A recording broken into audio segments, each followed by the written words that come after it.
আসসালামু আলাইকুম রহমতুল্লাহ বারাকাতু। বর্তমান আমাদের সমাজের সবচেয়ে ব্যথার এবং দুঃখের একটা জায়গা। আহ, এটা সমাজের জন্য, আমাদের জন্য বড় একটা অভিশাপ মনে করি। সেটা হলো ছাত্র জমানায় আমার একটা চিন্তাধারা শোনেন।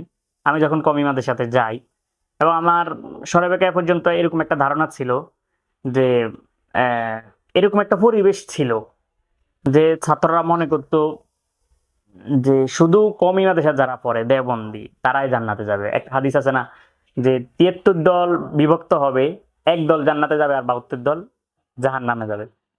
তো ওই হাদিসটা মূলত বুঝতাম কি ওই সময় যে কওমি ছাড়া বাকি সুন্নি, জামাত ইসলাম বা অন্যান্য যত ফেরকা আছে, আলে হাদিস সবাই যাবে জাহান্নামে, আমরা শুধু মা আনা আলাইহি ওয়াসাল্লাম আমরা জান্নাতে যাব এরকম। এখন পড়ালেখা শেষ করার পরেও দেখতেছি যে আমাদের অনেকেরই ধারণা প্রত্যেকের দল নিয়ে, যে আমার দলে সঠিক আর কোন দল সঠিক নেই।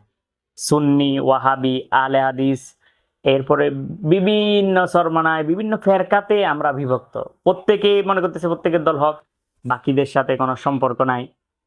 আহ এক দলকে দেখলে সালাম পর্যন্ত আমরা দিচ্ছি না। আলেমন আমাদের যে বিভক্তির জায়গাটা, তো মূলত আমাদের মাঝে মৌলিক কোনো বিষয় নিয়ে মত পার্থক্য নাই। আমরা কালিমা পড়তেছি লা ইলাহা ইল্লাল্লাহ মুহাম্মাদুর রাসূলুল্লাহ, নামাজ পড়তেছি, রোজা রাখতেছি, হজ করতেছি, যাকাত দিতেছি। মৌলিকের জায়গাতে কোনো মত পার্থক্য নাই। মত পার্থক্য যেগুলোতে আছে হয় সেগুলো ফারঈ বিষয়, এটা মৌলিকের মধ্যে পড়ে না। ছোটখাটো বিষয় যেগুলো যেগুলো নিয়ে আমরা ঝগড়া করতেছি। দেখা যাচ্ছে যে আলে হাদিসদের সাথে আমাদের ঝামেলা জোরে আমিন নিয়ে, নামাজের পরে মুনাজাত নিয়ে, এরপরে সুন্নিদের সাথে জামিলা আমাদের, যে বিষয়গুলো এগুলো মৌলিক আকীদার মধ্যে পড়ে না। দেখা যাচ্ছে যে আজকে আমাদের যে সকল বিষয় কাজ করা উচিত, যেখানে আমাদের পার্বত্য অঞ্চলগুলোতে আমাদের মুসলমানরা স্বয়ং খ্রিস্টান হয়ে যাচ্ছে, হিন্দু হয়ে যাচ্ছে, অমুসলিম হয়ে যাচ্ছে, তাদের কাছে আমরা দাওয়াত দিতে পারতেছি।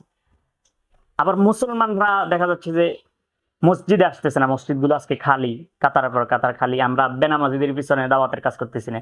আমাদের মেইন মিশন হয়ে গেছে কলমের এবং দাওয়াতের মিশনের সবকিছু আমাদের ২৪ ঘন্টার যে দাওয়াতি মিশন হয়ে গেছে ফেরকার বিরুদ্ধে। জামাত ইসলামের বিরুদ্ধে লিখতেছি, আলে হাদিসের বিরুদ্ধে লিখতেছি, এরপরে অন্য অন্য ঘরোয়া আমাদের যারা মুসলমান তাদের বিরুদ্ধে আমাদের কলম চলতেছে। অথচ আমাদের দরকার ছিল অমুসলিমদের মাঝে কাজ করা। আমাদের দরকার ছিল রোহিঙ্গা মুসলমানরা আমাদের দেশে শরণার্থী হিসেবে আছে, তাদেরকে নিয়ে চিন্তা করা। একজন মুসলমান সারা পৃথিবীতে যেখানে আক্রান্ত হয়, অপর মুসলমানের সহযোগিতা করা, ব্যতীত হওয়া ফরজ হয়ে যায়। কোথায় আমরা ব্যতীত হইলাম? আমাদের আচার আচরণে মনে হয় তাদের কথা মনে পড়ে, অন্য সারা বিশ্বের মুসলমানদের কথা বাদ, আমাদের দেশে যারা আছে তাদের কথা। এরপরে আমাদের রাষ্ট্রীয় কোনো অবস্থান নাই, আমাদের সমাজের মানুষের সাথে মিশে তালেবানরা রাষ্ট্র প্রতিষ্ঠা করছে, আমরাও চাই তালেবানদের মতো রাষ্ট্র প্রতিষ্ঠা করতে, কিন্তু রাষ্ট্র প্রতিষ্ঠার কি যোগ্যতা আছে আমাদের মধ্যে? কি কাজ করেছি সমাজের মানুষের সাথে? তালেবানরা যেভাবে কাজ করেছে, সুখে দুঃখে মানুষের পাশে ছিল, কি অবস্থানটা আছে আমাদের?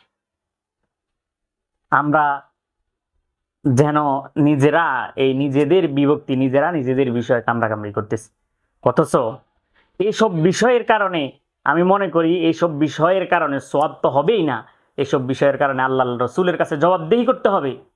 যে উম্মতের গোমরাহির বিষয়ে কাফের হয়ে যাচ্ছে মুসলমান, সে বিষয়ে কাজ না করে ওই কে জোরে আমিন বলল, কে আস্তে আমিন বলল, কে জামাত ইসলাম করে, সে ভাই জামাত ইসলাম করে, সে তো নামাজ পড়তেছে। কলেজ ভার্সিটিতে অন্য অন্য ছাত্ররা মদ গাঞ্জা ফ্রি মিক্সিং, এ ছেলেটা তো ইসলামের পক্ষে কথা বলতেছে, তাকে নিয়ে আমি পড়ে রইলাম। আর দেখা যাচ্ছে যে যারা অমুসলিম হয়ে যাচ্ছে তাদেরকে নিয়ে আমাদের কোনো কথা নাই। রোহিঙ্গা মুসলমানদেরকে নিয়ে ভারতের মুসলমানদেরকে নিয়ে, মজলুম মুসলমানদেরকে নিয়ে আমাদের চিন্তা ভাবনা নাই। ইসলামী রাষ্ট্র প্রতিষ্ঠা করা, খেলাফত কায়েম করা, এই বিষয়ে আমাদের কি চিন্তা ভাবনা? শায়েখ আহমদুল্লাহ মিজানুর রহমান আজহারি, আল্লাহ তাদের নেক হায়াত দান করুক, তাদের বুঝে এসেছে, তাদের কথাগুলো শুনলে ভালো লাগে যে তারা উম্মত নিয়ে কি চিন্তা করে, তাদের মতো যদি আমরা যদি চিন্তা করতে পারতাম, বহু আগে আমাদের ইসলামী রাষ্ট্র, ইসলামী সাম্রাজ্য কায়েম হয়ে যেত। আজকে দেখেন শায়েখ আহমদুল্লাহ কার্যবলী না আছেন, তিনি ঘরোয়া কোনো বিষয় নিয়ে মারামারিতে সমাজ এবং মানুষের জন্য তিনি কাজ করে যাচ্ছেন। এরকম মানুষ মানুষ সিলেক্ট করবে, এরকম মানুষের প্রয়োজন হবে যখন ইসলামী রাষ্ট্র প্রতিষ্ঠা করার। মানুষ এরকম মানুষকেই খুঁজে দায়িত্ব দেওয়ার চেষ্টা করবে। আমরাও এসব সবকিছু বাদ দিই, নিজেদের ঘরোয়া বিষয়গুলো এখন দেখার সময় না। নিজেদের পায়ের মাটি এখন নড়বড়, যে আমার দেশে আমি ইমেল নিয়ে থাকতে পারবো কিনা, এটা নিয়ে আমাদের পরিস্থিতি তৈরি হয়েছে। সেই জায়গায় আমরা আছি আমাদের ঘরোয়া ছোটখাটো বিষয় নিয়ে। এই দুঃখের জায়গাগুলো, এগুলো ভুলে যেতে হবে আমি মনে করি। যে যে দল করক, সুন্নি, ওয়াহাবি, জামাত ইসলামী, চরমনাই, আমরা সকলে জাতি ভাই, আমরা সকলে মুসলমান। আমরা মুসলমানিত্বের ভিত্তিতে আল্লাহর জন্য একে অপরকে ভালোবাসি। এই ভালোবাসার বন্ধনে ঐক্যবদ্ধ হয়ে আমাদের মিশনে আমরা কাজ করতে হবে। আল্লাহ রাব্বুল আলামিন আমাদেরকে তৌফিক দান করুক। আসসালামু আলাইকুম ওয়া রাহমাতুল্লাহি ওয়া বারাকাতুহু।